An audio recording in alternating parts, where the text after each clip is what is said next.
sleep.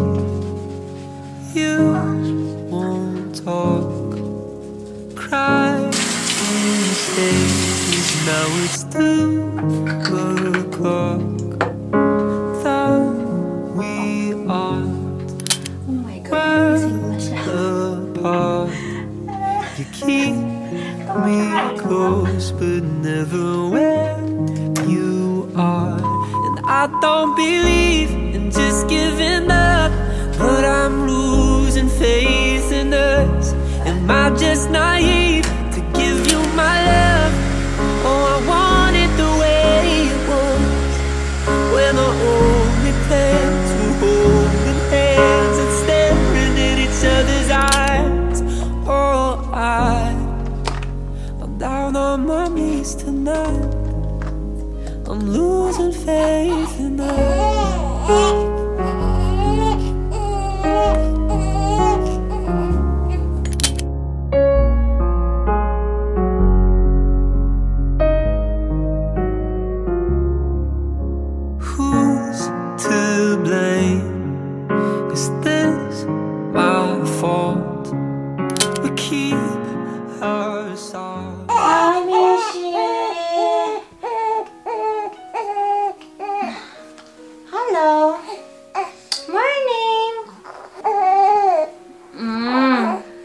Basa yung diaper mo? Mommy's gonna check your diaper. Mommy's gonna check your diaper. Aga. Oh. Mainit. Ay. Hi, bless you. It's not wet naman, anak. Hungry ka na? Mommy lang. Mommy lang. Gusto mo mag-milk? Shh. Ay, gusto mag-milk. Ang arte mo. Tumigil ka na naman. Mag-bib ka muna. Pakitaas po yung leeg po na madaming layers. Pakiganon lang po. Ayan, yan. Chin up lang po. Ayan. Okay, good job.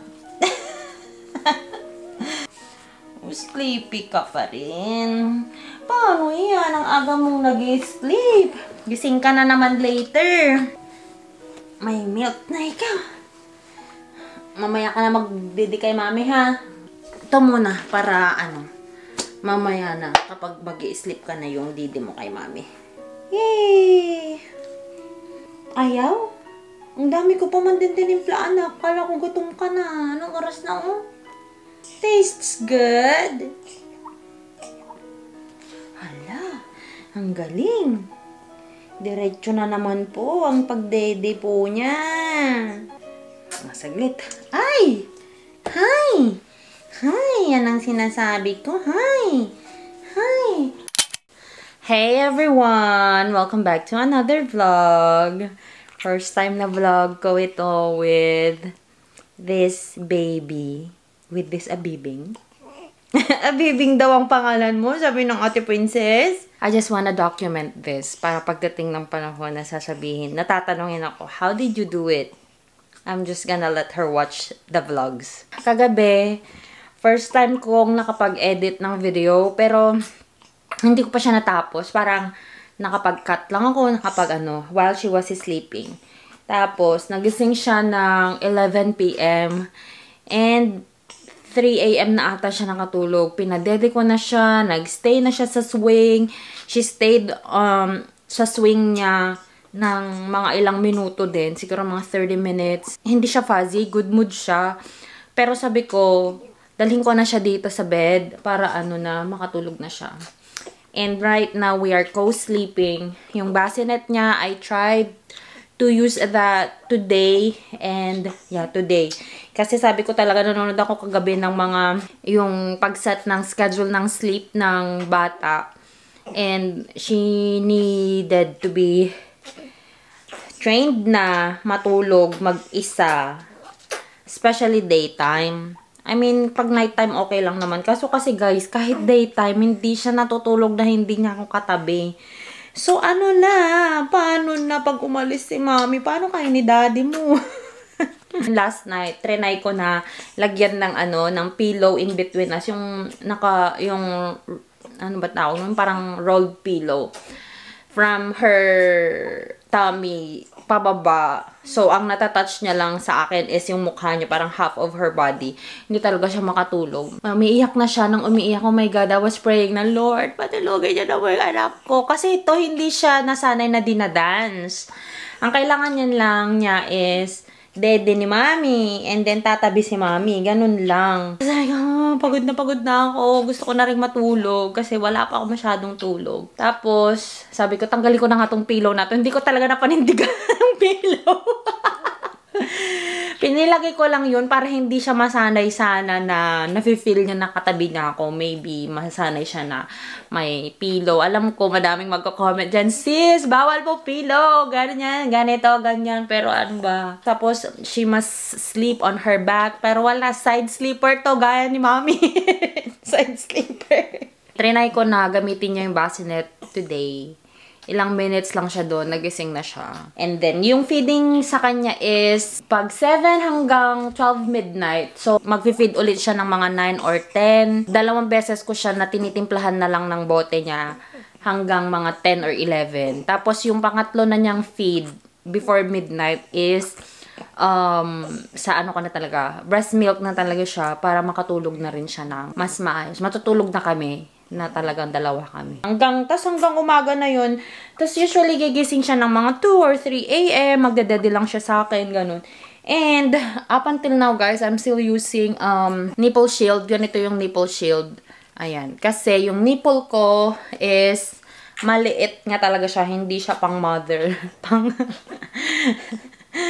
Pang dalaga pa rin kasi yung nipple ko. Pag wala akong nipple shield, hindi niya nahanap yung nipple ko. Kahit isubo ko sa kanya, yun, hindi niya nagagrasp. Which is okay naman kasi medyo nangangagat na rin siya. So, it protects my nipple as well. Yun. And then, I'm using, dito sa taas, ang gamit ko is this one. This is the nipple butter na Earth Mama. Ito. And downstairs, my nipple cream doon is yung lanolin cream from Medela. Ayan. Ito parang ang cheap looking niya, pero these are my favorite kasi sobrang lambot niya. Nabili ko lang to sa Temu, I believe. Muslin cloth. Ayoko ng microfiber kasi yung microfiber, pag nalagyan na ng milk, tumitigas na siya, tapos rough na siya sa skin.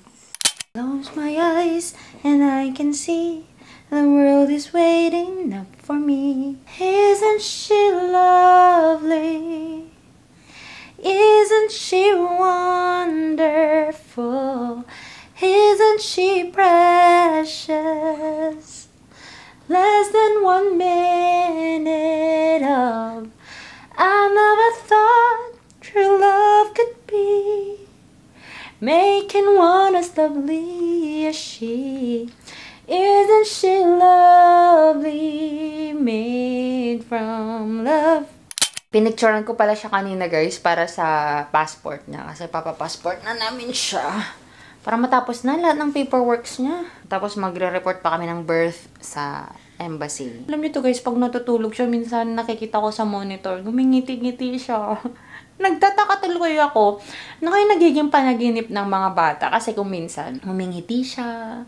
Tapos, minsan, parang takot na takot siya. Sabi ko, ano kaya napapanaginipan niya na sobrang takot na takot siya? Yung parang bigla na lang out of nowhere. I know meron silang motor reflex, may startle reflex sila. Pero, basta parang iba yung panaginip niya minsan na para siyang takot na takot. Tapos, yung pag nag-smile siya, ay, sabi niya siguro, andyan na yung malaking milk.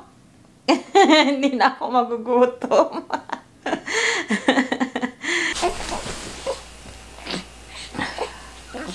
What do you want? Come na. I love you. Mommy loves you. Don't cry na. Okay? Mommy's here.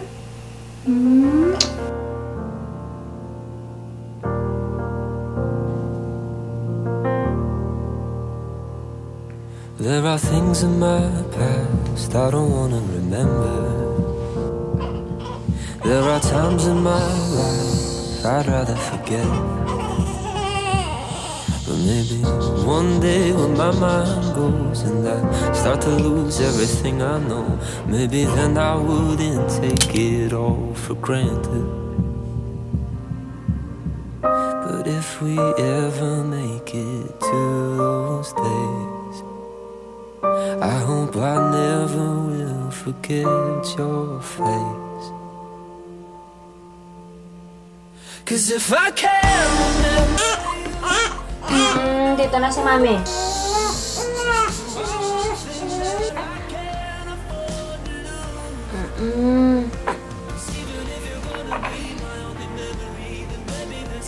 Sabi ko na nga eh, gutom ka na eh. Gutom na ikaw. Gutom na Ixus. Gutom na naman po. Talagang every 2 hours ha, pinapanindigan masyado. Oh, hindi na. No. Last battle mo na to. Di din na kay Mami later, okay? Promise! Gutom din si Mami. Kung kailan naman kumakain ako. Kung ka rin gutom.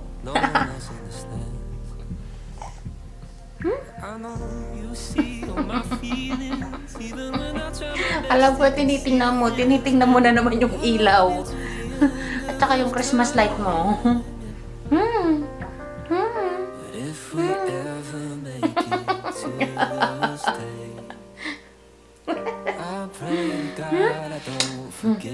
Kiss ka kita? Painggit natin si Lala Mama mo. Oh, yun. Nag-burp na siya. Very good, naning ko. Diyan. Yung tinitingnan mo yung maliit. I love you this way. Eyes have never seen this big. No one's ever dreamed this big.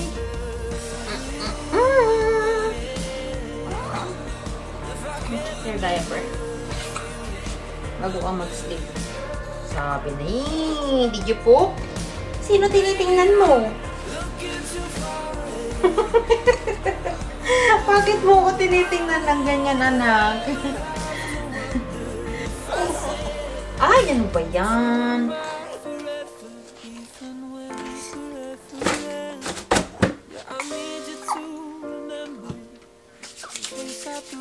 Mag-sleep ka para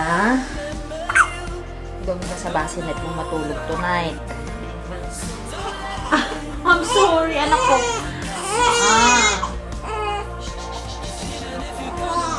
Oy. It's too hot. Too hot ba? Wait.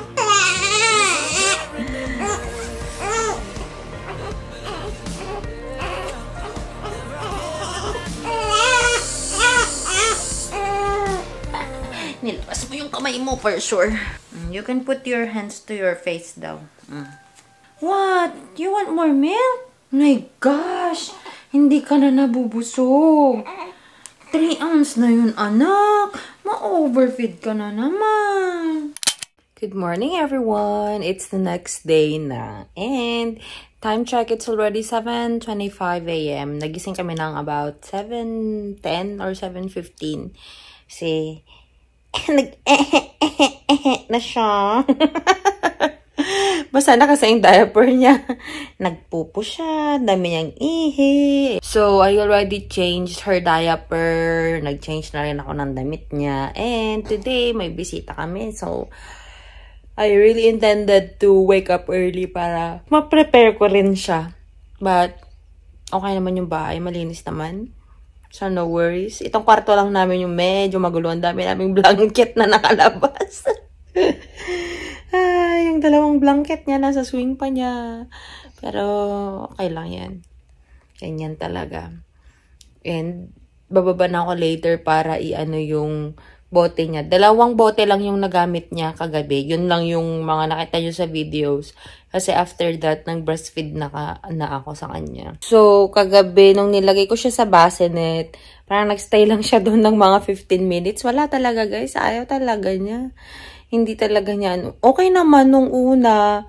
Hindi siya umiiyak, pero nung umiyak na siya, ayaw na niya. Kasi parang malamig kasi. Nasanay na kasi siya na parang warm yung laging, niya, katabi niya. So, yun. But anyway, last night was not bad at all. Parang tulog siya ng 12 midnight, tapos nagigising, nanood lang ako ng hanggang 2 a.m. kasi hindi ako makatulog. Tapos parang nagigising lang siya ng, yun yung active sleep, yung gumaganon-ganon siya, tapos gumagalaw. Pero sleeping pa din siya, so yun. Okay naman. Naretso yung tulog naming dalawa. Nangalay lang ako sa kanya kasi gusto niya, nagdedede siya lagi. Hindi lagi-laging ganito ka-quiet yung night namin, but who should I to complain, di ba? Anyway, guys, I hope you enjoyed watching this video. Ganun lang po lagi. Hopefully, ganun lagi katahimik yung gabi namin. Let me know kung ano pa yung gusto nyong makita na video regarding yung ganitong stage namin. Yung mga informative videos, guys, hindi ko alam kailan ako makakapag-upload ng ganun. Hindi ako nakapag-prepare ng mga videos. I mean, nakapag-research ako pero hindi ko sila na-film before I delivered. Hi. So, yun. And I'm planning to get an editor para sa mga informative videos. Pero sa mga vlog na ganito, gusto ko ako yung mag-edit. So, let me know kapag may kakilala kayo na editor. May nag-apply sa akin. Kaso kasi, yung editing software niya is hindi kami parehas. Gusto ko sana yung parehas kami para I can still finalize the videos before niya sana ma-upload. But anyway, we'll see. And thank you so much everyone for watching. I hope you enjoyed watching this video. If you haven't subscribed to the channel yet, please do subscribe and hit the notification bell para lagi kayong ma-update every time that I upload the video here on this channel. And of course, follow me on my Instagram and on my Facebook. The name is Chef Mia, and I'll talk to you guys on the next one. Bye!